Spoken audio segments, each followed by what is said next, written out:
Hola, soy Melissa y bienvenidos a mi blog La Buena Opinión.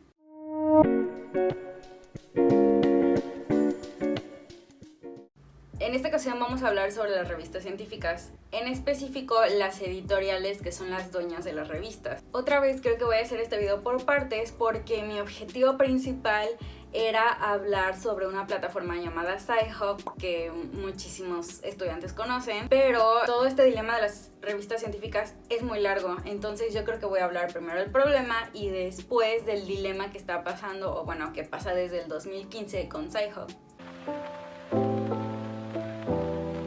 Vamos a empezar hablando un poquito sobre cómo funciona este sistema de la publicación de artículos científicos en revistas científicas. Uno como investigador lo que quiere es publicar los resultados o la información que lleve o el análisis que esté haciendo por las razones que sean, ya sea tu tesis, que te lo pida la escuela o la institución en donde estés estudiando o investigando, o simplemente por comunicar los resultados. Uno de los pilares de la ciencia es que funciona uniendo conocimientos de todos lados y compartiendo la información entre la comunidad científica para que podamos avanzar y no estar redescubriendo lo que ya se había descubierto. La mayoría de las revistas piden una cota para que tú puedas publicar en esa revista y dependiendo del factor de impacto que ahorita vamos a ver después, o sea, de la relevancia o de la influencia que tenga esa revista, es cuánto te va a costar. Y si está carito, son como unos $1,500, $5,000, $6,000 publicar, entonces sí.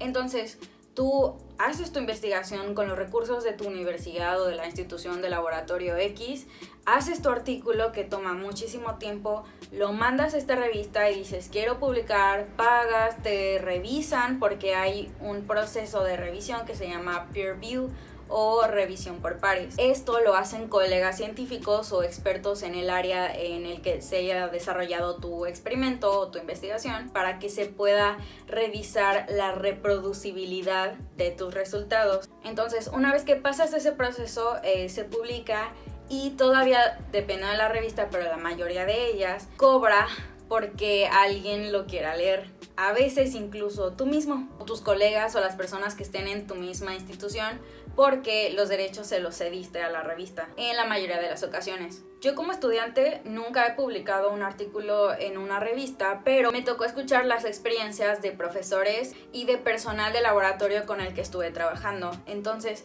ellos les enviaban algunas investigaciones para que ellos, dentro de su campo de conocimiento, pudieran revisarlas. Y me enteré de que no solo te cobran por ir a publicarla. Si es que se publica, porque si no pasas ese proceso de revisión ya no se va a publicar tu investigación, o pasan a veces años y te la regresan y lo corriges y lo envías y te la regresan otra vez. Entonces es todo un proceso y no solo haces tú ese proceso, sino que tú si revisas no te pagan. En la mayoría de los casos no se les paga. Aparte tenemos a los editores, las personas que están trabajando directamente con el staff de la prensa o de la imprenta, que ahora ya es más digital que impreso, pero bueno, eso es otra cosa. Y ellos están trabajando mano a mano y me enteré de que tampoco se les pagaba. Investigando un poco más, encontré que esto ya viene desde años atrás.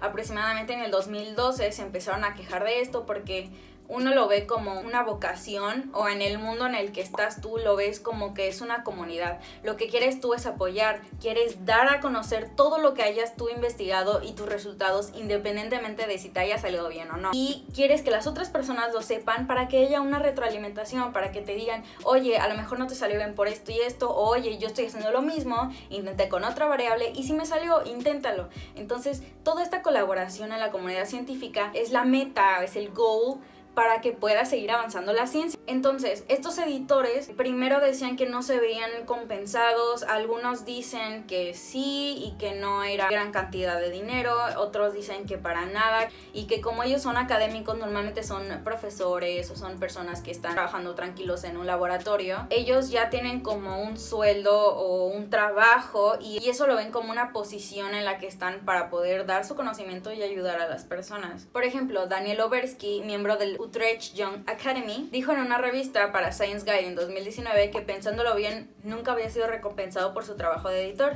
y que no conocía a nadie que haya sido compensado por su trabajo de editor. Gerard Maher del Fritz Haber Institute también comenta sobre esta situación y dice que en el mejor de los casos lo invitaban a alguna cena, conferencia o a participar en alguna actividad para promocionar ya sea la editorial o la revista en la que estaba haciendo su trabajo. Es un sistema complejo en sí, pero lo que tienen en común la mayoría de ellos es que tienen editores. La mayoría tiene un editor en jefe o alguien que está como a cargo del resto de editores, y él es quien dirige o supervisa este proceso de revisión por pares y da como la última palabra de qué publicaciones sí se van a realizar. Y así es como se mostraban las grandes revistas a sus inicios, o como dice Elsevier en su página web. Ayudamos a los investigadores a hacer nuevos descubrimientos, colaborar con sus colegas y proporcionarles los conocimientos que necesitan para encontrar financiación. Ayudamos a los gobiernos y universidades a evaluar y mejorar sus estrategias de investigación. Ayudamos a los doctores a salvar vidas, ofreciéndoles información para que puedan encontrar las respuestas clínicas correctas, y apoyamos al personal de enfermería y otros profesionales sanitarios a lo largo de sus carreras. Nuestro objetivo es ampliar los límites del conocimiento para el beneficio de la humanidad. Demasiado utópico. Lo interesante aquí es que las conversaciones sobre las compensaciones monetarias o económicas no son una conversación, o bueno, no eran una conversación hasta hace poco tiempo. En 2018, Science Guide sacó un artículo que decía que Elsevier había ofrecido a sus editores una compensación o un aumento de la compensación que ya les daba con tal de que no hicieran este movimiento. El flipping es cuando todos los editores de una casa editorial o de una revista remiten de su trabajo o su posición como editor, y esto obviamente deja sin trabajadores a la revista y quiebra. Esto ya había pasado anteriormente, entonces cuando salió esto de que Elsevier le estaba ofreciendo ahora sí una suma o bueno, un aumento considerable a sus editores, era casi obvio que lo estaba haciendo por esta razón. El vicepresidente de comunicaciones global, Tom Reller, lanzó un tweet respondiendo a este artículo y decía que no, que estaban mal y que los cerca de 20,000 editores que tenían en ese momento sí eran compensados, pero ese no era el punto. El punto era que iba a haber un aumento considerable de esta compensación económica justo en el momento en que estaban planeando hacer un flipping. En una serie de tweets que voy a poner ahorita, se le explica que el punto no es ese, pero él simplemente va de la pregunta y diciendo que sus editores sí eran compensados. En un artículo del Analytical y Bioanalytical Chemistry titulado So you think you wanna be an editor? por Stephen Wise, explica más o menos cómo va la sistemática para los journals en los que él ha trabajado, cómo se organizan y qué es lo que motiva a él en su momento y a los editores en general. Comenta dos cosas importantes. La primera es que si crees que ese puesto es como para que seas más respetado y conocido en la ciencia, no va por allá. La mayoría de las personas a las que le ofrecen ese puesto ya son conocidas y respetables en el área donde están trabajando. Y la segunda es que no, el dinero no es una motivación para tener un trabajo de editor, ya que la compensación por viajar y el tiempo de trabajo de editor es mínima y a veces ni siquiera cubre los gastos. Entonces, en su opinión y la de sus colegas, la motivación principal es trabajar en conjunto con científicos y el staff editorial para poder guiar a la revista y verla crecer en calidad e impacto. Esto suena muy bien, pero ¿qué pasa con el dinero que se lleva la editorial cobrándole a los que quieren publicar y a los que quieren leer la publicación?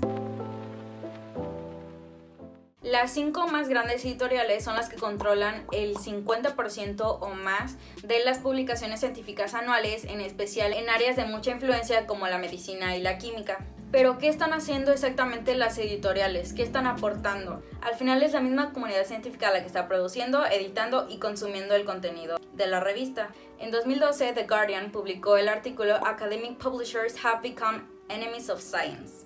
Aquí hablan un poco más sobre el sistema que les he estado comentando y sobre la politización de estas editoriales en Estados Unidos. Juan Arechaga publicó el artículo Open Access, un arma de doble filo para las revistas científicas. Y aquí nos presenta dos conceptos, el Open Access y el Free Access. El Free Access significa gratis tanto para autores como para las personas que van a leer el artículo. Y el Open Access viene con una cuota para los autores. Sí, un free access, o sea, publicar y leer gratis, sí es algo muy utópico, pero el open access no se debe confundir con porque no estamos hablando de lo mismo, o sea, sí salen ganando las editoriales. También habla sobre el mal uso del factor de impacto, que luego se utiliza para denigrar a las revistas o a los mismos investigadores, haciendo observaciones como él ha hecho publicaciones en revistas de medio a bajo impacto.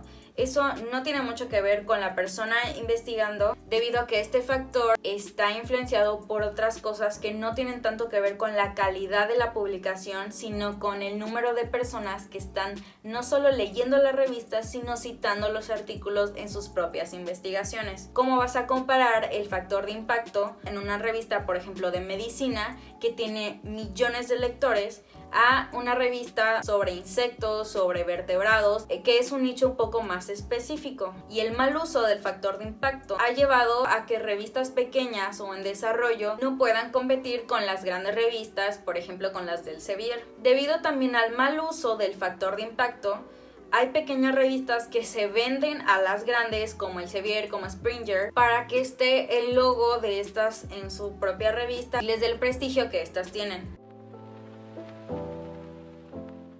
Ahora, ¿qué pasa con los consumidores en masa? No solo tenemos, por ejemplo, a mí que estoy haciendo mi tesis en una universidad de gobierno, no voy a leer 2 o 3 artículos. Estamos hablando de 40, de 50 artículos, nada más para ver si la información me sirve y la puedo poner como bibliografía. Un solo artículo, por ejemplo, en el Sevier de un tema X puede costar unos $30-40, que son como 700 y tantos pesos mexicanos. Y una suscripción a una sola de las 2,600 y tantas revistas que tiene el Sevier cuesta como $200 al año.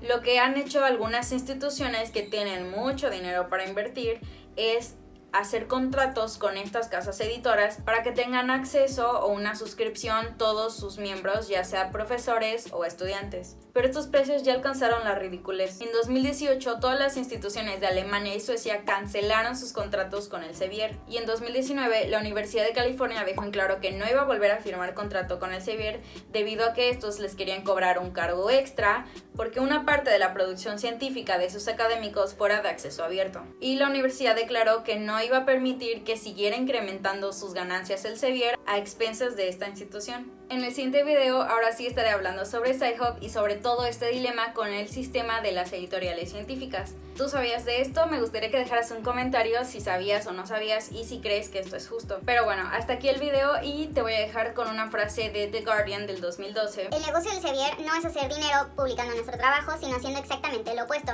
restringiendo el acceso a él. No debemos de ser cómplices de este nuevo intento de invalidar el progreso de la ciencia. Y bueno, yo soy Melissa y esto fue La Buena Opinión.